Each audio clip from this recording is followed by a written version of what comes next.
The bizarre thing about pensions is the way politicians and regulators have made something inherently simple, the act of saving for retirement, into something so unbelievably complicated. The past 5 years have seen big changes to the state pension, to public sector pensions and company pensions, with the recent pension freedom reforms capping off a deluge of change. Many of these initiatives have been good, particularly the auto-enrolment of millions of workers into company pension schemes. But constant change does risk alienating savers who may feel they just don't know where they stand. Whichever government emerges from the general election, one thing is clear. If unchecked, MPs in the next parliament will continue to pile on the pensions red tape. That's even though there have been more than 170 changes since the last government attempted to simplify the system in 2006. According to one leading financial advisor, there were 315 pension changes in 2000 to 2006.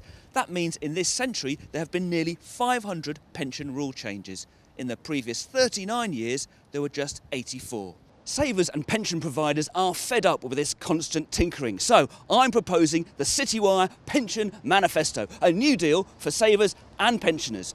I'm proposing that we allow the next government one more big change to pensions and then a complete halt to further amendments. And what is this big change we're proposing to allow politicians?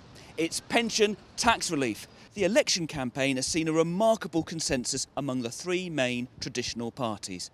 Both Labour and the Conservatives want to curb the amount of pension tax relief given to additional rate taxpayers. The Tories want to use the money to pay for an inheritance tax break for well-off homeowners. Labour want to use it to cut university tuition fees.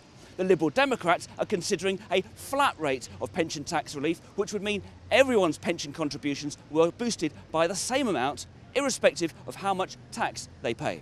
There's nothing inherently wrong with any of these ideas. The government spends up to £38 billion a year on various pension tax breaks, so it's a legitimate area for politicians to look at. But what's depressing is the way politicians are using pensions as a kind of piggy bank to fund uncosted policies. That's all wrong. Pensions should be viewed far more positively.